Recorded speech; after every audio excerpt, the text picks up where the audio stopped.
and including declaring her a federal whistleblower. So I'm more optimistic about that than I am about any Colorado court. You know, and ironically enough, this is the same courthouse that Mike Lindell was in just a couple of months ago for his case involving the elections. And it's different judges, but you really, you go in hoping for the best, but expecting the worst in this situation. Don't you agree? Yeah. In Mike's case, he had a jury trial, but this is the judge deciding for Tina. Yes, and they're deciding on the habeas corpus, which is basically she wants to be let out while they're trying her appeal. If you recall, she requested to be present or at least to stream in, but she's not allowed to do that. The judge ruled against that. So this is not even a hearing this is a hearing to decide whether there's going to be a hearing to decide whether she's going to be let out. So this is kind of a preliminary kind of hearing, and whether it'll go forward or not. If I were this judge, I'd let it go forward because the Department of Justice is knocking on your door, buddy. So you might want to look good right now because things may not be looking so good in a month from now. Trump's thinking about declaring her a federal whistleblower, and that would be the fastest way to get her out. I'm in favor of that, of course. Because I don't think we want to wait around for 2 more years for an appeal while she's sitting there rotting away in prison. She doesn't deserve that. She's a sweetheart. I know her well. Was involved with her right from the very start in Mesa County there with election integrity stuff. I'm the one who arranged to get the backups with her and all that stuff. So she's a sweetheart. She doesn't deserve any of this treatment. They've just decided to make an example out of her. Yeah, a political prisoner. And her attorneys are arguing today, Dr. Frank, that she is deteriorating in prison. Her health is deteriorating. She is a Gold Star mother. She's elderly now. As you mentioned, she doesn't deserve to be there. This is all a political witch hunt, like you mentioned, to set an example. It's so unfair to her. When we were there for Mike's trial a couple of weeks ago, there were so many people there in support of Mike and also Tina, holding Tina Peters signs wanting to free her. And if you look online, the Free Tina Peters movement is pretty massive. So many people, not just in Colorado, but also all over America, they believe that she needs to be free. And so we're hoping for the best today. Yeah, I was supposed to testify in that case, Mike's case. And remember the big debate on Friday morning, the final day, the defense wanted me to testify, actually. And the prosecution objected, and the judge ruled that I wasn't going to be allowed. And the reason why the prosecution doesn't want me to testify is because I give credence to Mike's position, right? Remember, that was a defamation trial. And it's not defamation if you believe what you're saying and you have credible reasons to be saying what you're saying.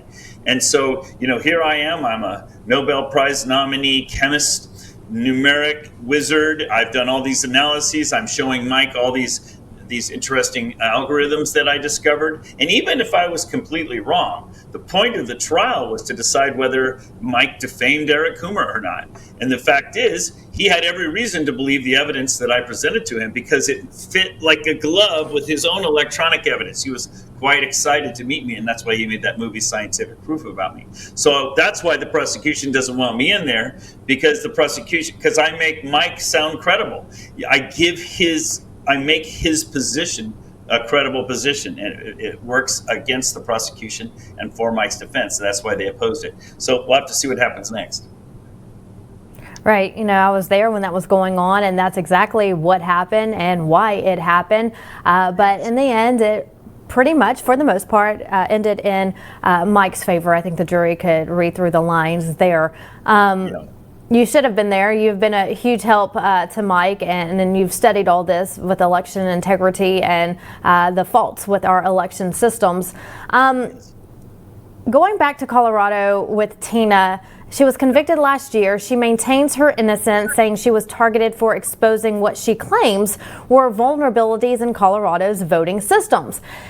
And we see this story over and over again, and there's also another case you've worked on too in Ohio, correct? That's very similar to hers. Yes. When I first met with Tina in April of 2021, she was already suspicious something was wrong with her elections. And so Sharona Bishop had brought me to Colorado, and we had canvassed for 3 days. We'd knocked on doors and found a whole bunch more very suspicious evidence of fraud. And so when I presented that to her, Tina was like, oh my goodness, now what do I do, Dr. Frank? And I said, well, as a matter of fact, I think you need to back up everything because we're going to be doing a legal investigation. And she had totally agreed. In fact, she even had a letter from Griswold, the Secretary of State of Colorado, telling her, instructing all of the clerks to do backups of their systems because of the impending trusted build from Dominion. And so, but she said, but I don't know how to do it, Dr. Frank. Would you do it for me? Well, I had just been with Mr. Lindell in studio for several days, and I'd met some people while I was there. And one of the persons I'd met had just done backups on the exact same equipment that Tina had in Michigan, in Antrim, Michigan.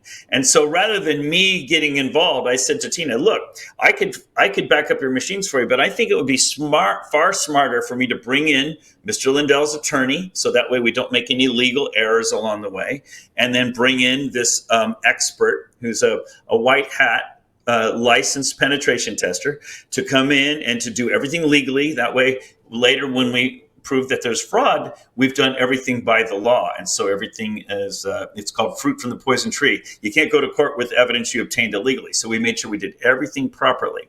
And basically, we did a backup before the trusted build, and we did video documentation and photographs during the trusted build, and then we did backups after the trusted build. So we have really good evidence, and you can read all about those reports in the Mesa 1, 2, and 3 reports. Jeff O'Donnell did one of those recently, really an excellent report. So that's all there. But you mentioned Lake County, and the reason I just wanted to cover the bases of the Mesa County thing so people understand, all Tina did was allow and arrange for backups to be made. She did everything by the law. In fact, some of the charges that she was convicted of actually involved her contacting the Secretary of State saying, I need to make these, bringing somebody in to help me do this. What are the rules? And they said, oh, you're not allowed to call and get permission. Well, that's exactly what she was following the rules to the letter. She's very innocent. Now, contrast that to what we did in Lake County. In Lake County, Ohio, they contacted me in March of 2021 and said, Dr. Frank, we don't trust the Dominion machines anymore. We want to get rid of them. By the way, these are the same machines that Tina had in her county, in Mesa County. So she says, and they said, we've contacted the Secretary of State, Frank LaRose in Ohio, and we've asked him, hey, we want to get rid of these machines. We don't trust them. And he says, oh, they're perfectly trustworthy. Don't worry about it. So, and they said, well, if we can prove they're not okay, can we get rid of them? Frank LaRose said, sure, go ahead, Secretary LaRose. So they contacted me and said, Dr. Frank, can you show us can you prove that our machines are not secure? I said, as a matter of fact, I know exactly how to do that. And so once again, I contacted the same person that worked in Mesa County. By the way, I'm free to talk about this in public because it's all a matter of public record now. And normally I wouldn't want to talk about this because we don't want to make more Tina Peters. And we also don't want to expose other counties, and we have multiple other counties. So anyway, Lake County, during their spring election, actually during the election, our guy did a penetration test, broke into their system, documented the entire network. All the machines were talking to one another, in fact. Nobody even knew that until we had done that the machines were actually setting up their own networks and communicating over other internet networks as well. And we documented the whole thing, presented all that evidence to the county officials. They took it to the Secretary of State and said, see, our machines are not safe. We want out of here. And Frank LaRose, instead of saying, oops, you're right, he called the FBI in, and the FBI came in and did a full investigation, and there were no charges. Why were there no charges? Because we didn't do anything illegal. Everything we did was by the book, letter for letter, the same as Tina. But in this case, we went even further than we did with Tina. During the election itself, we hacked into the election and documented all the stuff that was happening. We even added another candidate to the ballot temporarily and cast votes for them and flipped other votes and then undid all of that and backed it all out. Well, when it was brought to the attention of the Secretary of State, Frank LaRose, he did a public news conference and he said, Oh, he says, everybody, I'm sorry to report there was a security breach during the 2021 spring election. But don't worry, everybody, there was no fraud.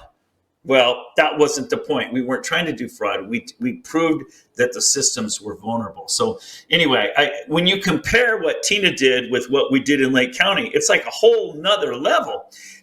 The reason they were prosecuting Tina is not because she did anything wrong. They're prosecuting her by their own public statements because they wanted to make an example out of her and scare any other clerk in the country from ever coming close to investigating their own elections.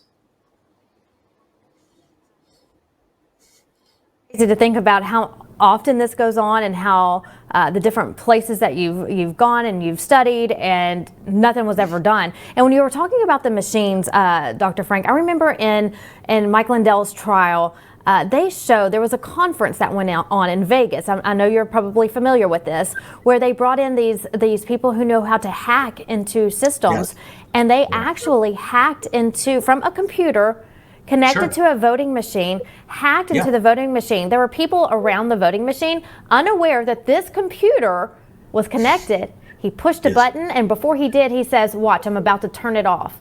He pushed a button, the computer turned off, the voting machine did, and the people just looked at it because they were thinking, you know, I didn't touch anything. How did this computer just shut down? They had hacked into it. So this is a real life example. It goes on. So while they bring in they're experts and they bring in all these people who say, oh no, our machines are safe, there's nothing wrong. The real people, not the experts, the real people go in and say, we can hack into them. We've done it. Of course. You know, and so you think about Mike Lindell and his fight. You think about Tina Peters, who right now at this time, as we speak, is facing a judge. This is just all for saying, we need to look into these machines. And so they're getting slapped on the hand for this. And you have this Gold Star mother who is serving this long prison sentence, you know, and wanting to get out while she appeals. It's just unacceptable. And I know President Trump has come out. He has come out on Truth Social fighting for Tina Peters. And you mentioned turning it into a federal whistleblower case. People have asked, why can't he pardon her? Well, it's because it's not a federal case is why. And so, but he has, correct, he has asked the DOJ to do anything that they can to release her. This is Donald Trump's post on Truth Social after the meeting with Mike Lindell. Mike Lindell actually went to the White House a couple of months ago and spoke to the president, updated him on the Tina Peters case, and it was just days later that President Trump put out this Truth Social post asking the DOJ to do whatever they can within their power to make sure that Tina Peters is free. He talks about the unfair election of 2020 in that post. You can read it in its entirety right there. But we're all supporting Tina Peters to get more. If it does not happen within this hour, you can always follow me on social media. You can follow Lindell TV. We are on X. We're on YouTube. We are on Vocal. That's Mike Lindell's social media platform. And we are on Facebook and Instagram. So all of those platforms, you can definitely get the breaking news there. Also follow me on those platforms if you can.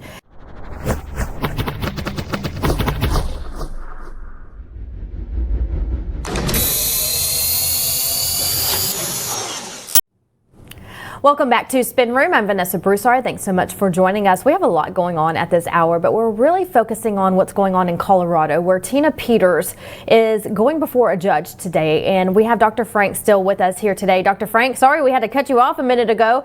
We had to check in with Caroline Levitt at the White House as she walked by. But I want to talk about a post that President Trump put out after Mike Lindell met with him at the White House. And it reads this: radical left Colorado Attorney General Phil Weiser ignores illegals committing violent crimes like rape and murder in his state and instead jailed Tina Peters, a 69-year-old Gold Star mother who worked to expose and document Democrat election fraud.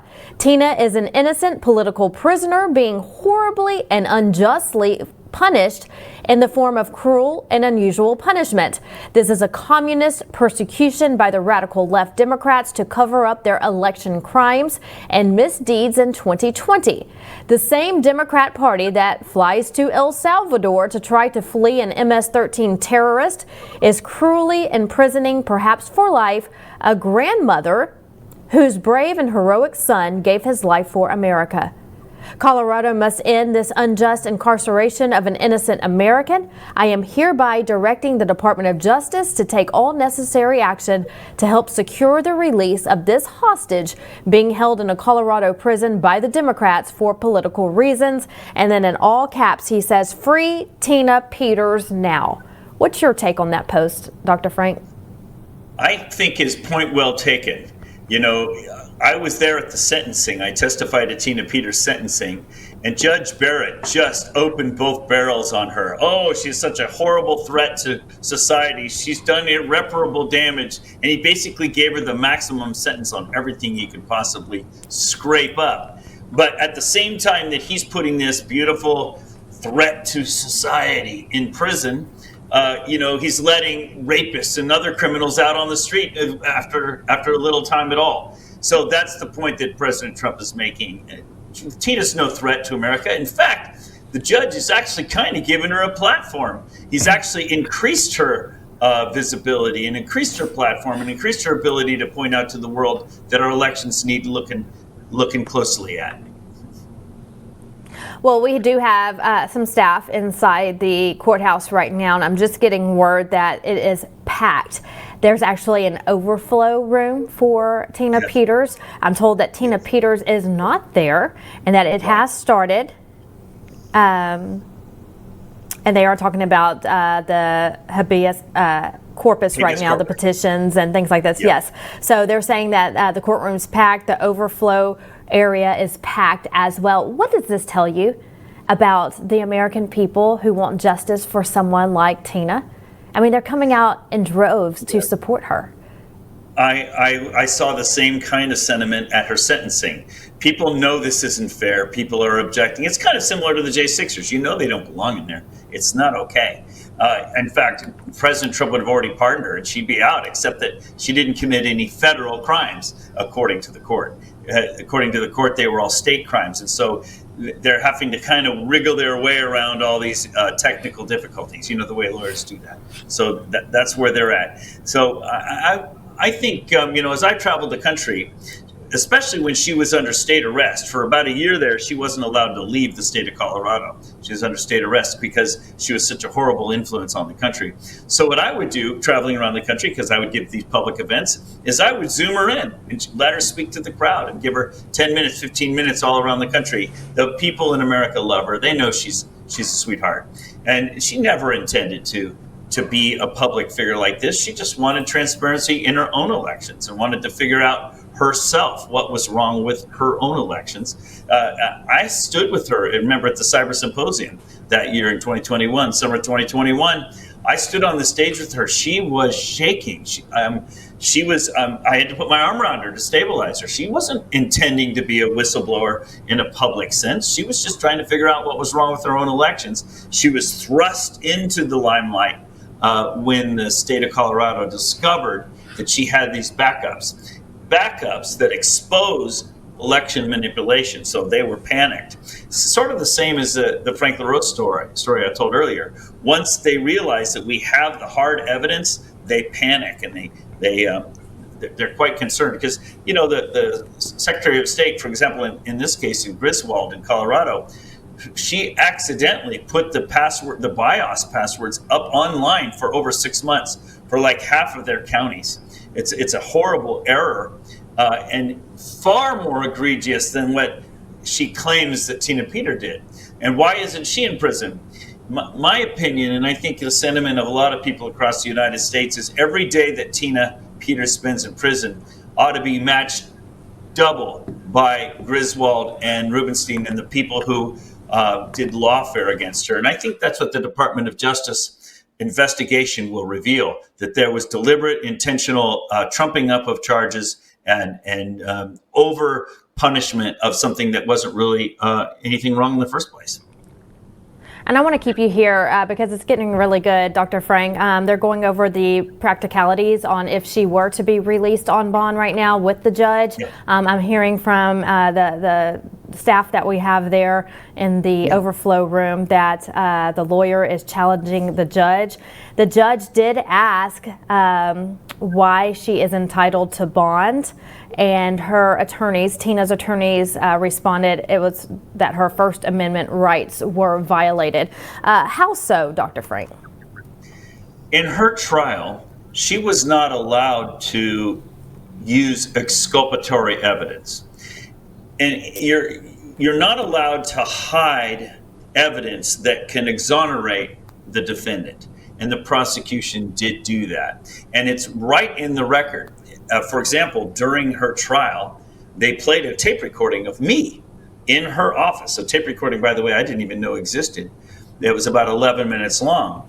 And the defense came up and said, hey, we've got this longer recording of Dr. Frank in Tina Peters' office. We would like to play that recording for the jury so that they can hear the context of that shorter 11-minute recording, because the prosecution actually misrepresented the shorter recording, and the defense wanted them to hear the fuller context. For example, part of the short recording, I wasn't even talking to Tina. I was talking to one of her assistants. And so the prosecution deliberately misconstrued what was in that tape, and Tina was not allowed to present the evidence that showed that isn't at all what was going on. And I wasn't even permitted to get in the stand. Think about that.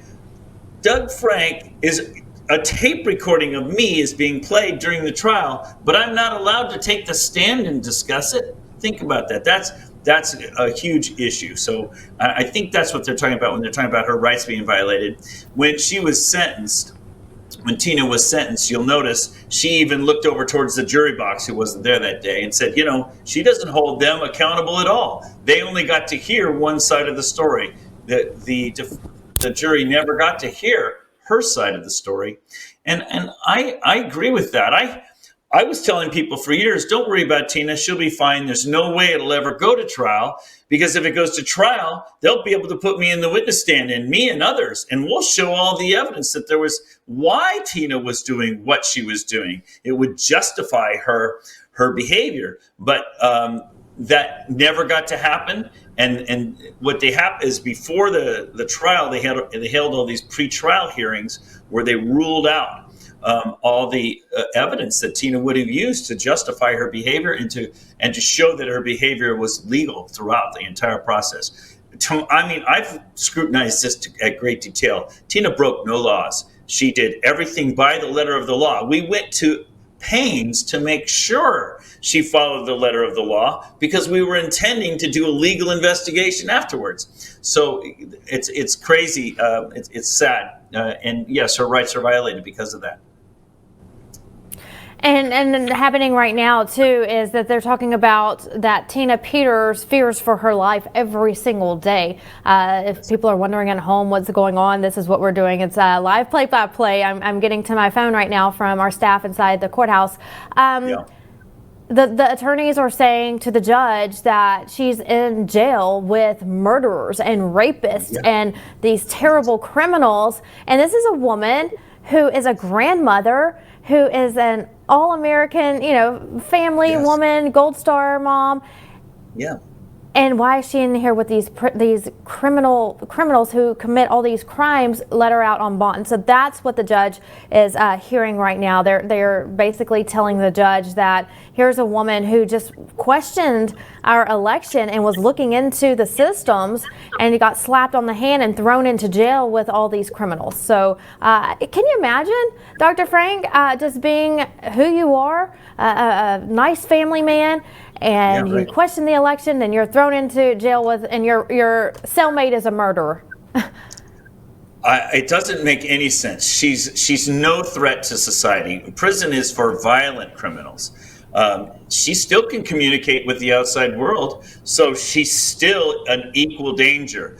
The whole point of her being in jail is not because she's such a threat to society, The whole point is the judge and the Colorado legal system is trying to make an example out of her. And they've been very successful at this. As a matter of fact, as I travel the country, I meet with clerks all over the country, election officials. And when we discover fraud in their elections and show it to them, they panic. The blood drains from their face and they say, "Oh, Dr. Frank, please don't tell anybody. I don't want to be Tina Petered." The strategy of making a sacrificial lamb out of Tina has been very successful around the country. They've scared all the clerks. They made all the clerks afraid to do any questioning. I describe our elections today across the country. You know, I've been doing this now for 4.5 years. I'm very familiar with every state election. I've studied it in great detail. And what I've learned, and what most people don't understand, is that in every state in America, the elections are centrally controlled.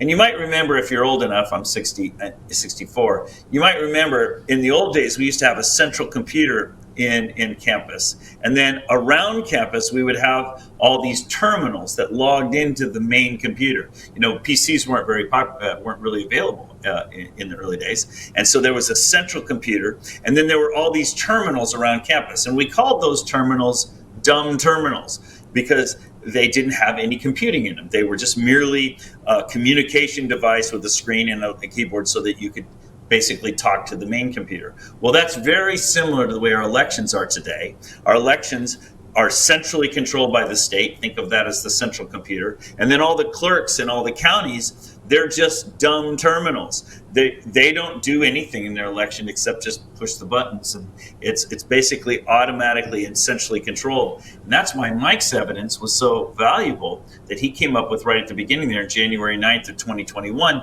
when he had all the electronic evidence showing the machines were all talking to one another in real time.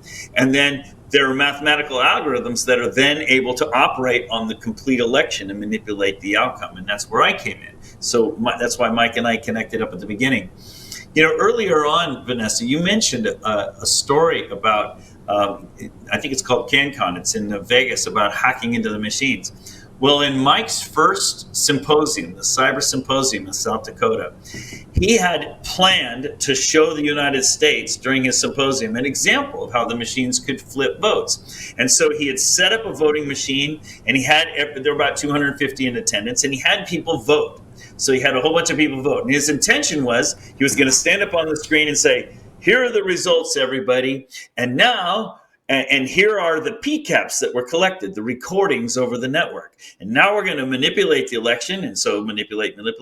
And then his intention was to then say, "And now here are the new results after the manipulation." So he was giving a tangible example to the public so that they can understand all the technical details of how the election was being manipulated. But his plan got subverted. And here's how. It was a beautiful story. So he announced the results and he says, "Now we're going to manipulate the election." And suddenly, two people in the audience using their cell phones hacked into the election machines themselves and manipulated the election. It was a beautiful example. It was unplanned, but it just showed that anybody with basic hacking skills can manipulate these elections. So it didn't quite go the way that Mr. Lindell had planned, but boy, oh boy, was it a beautiful illustration of how our elections are completely vulnerable. So anyway, I thought that was a fun answer to your earlier example. Mike's been a warrior at this since the very beginning, as you know, and he's a true patriot. And he has suffered in a similar way to Tina, and in terms of lawfare. I mean, the guy has spent his own personal wealth. I sat with him in March of 2021 in studio when we were filming, and he said, he told me at the time, he says, "Dr. Frank," he says, "I've got $30 million liquid in the bank, and I'm going to spend it on election integrity." He says, "I either spend it now or they're going to take it away from me later anyway." But of course, all of us at that time were thinking that it was going to be a short battle, 6 months, 9 months, and then we would have our country back because we had all the evidence. I mean, it's a logical assumption. If you have the evidence and you show the leaders in the state the evidence, certainly they would address it. We had to learn the hard way that, no, the system is not interested in reform. Our legislatures are not on our side. There isn't one legislature in the country that wants to reform our elections. There are legislators, but not legislatures. They all like having central control. States like having central control. Since when do governments give up power voluntarily? They like having centralized control, and our elections are now controlled at a state level. So that's kind of where we're at. It is, unfortunately. And, President Trump did sign an executive order on election integrity. I'm hoping there's more that comes out. I'm hearing that there is going to be more coming out soon, maybe even hopefully a special prosecutor to look into the 2020 election to see how this happened. And maybe when that evidence is clear and out there, then we can have some changes in the elections moving forward. I just don't know, but I think that that's what's coming down the pipes very soon. Are you hearing anything? Is there anything new you can tell us on that front? Yeah. All of us in the grassroots, and that's another thing that Mr. Lindell did. He established the Cause of America to help the grassroots. Remember, originally we thought and I was flying around with Mr. Lindell, meeting with secretaries of states and attorneys generals. We thought we were going to fix it from the top down. We learned that was an ineffectual strategy. So we began working from the grassroots up. And yes, I have lots of good news to report. Around the country, the grassroots is waking up. It's not just a political revival, it's also a spiritual revival that's happening around the country. People are learning the Constitution. People are discovering what's wrong with their elections. People are re-engaging their civic duties and their civic responsibilities. They're running for office. They're getting involved. So, I remember Mr. Lindell he says 10 years from now, of course, this is 4 years ago, so 6 years from now. So he said 10 years from now, we're going to look back and we're going to realize that everything had to happen for a reason. And he's right. I wouldn't have been awake. I wouldn't have been engaged in election integrity, except that the election was stolen from us.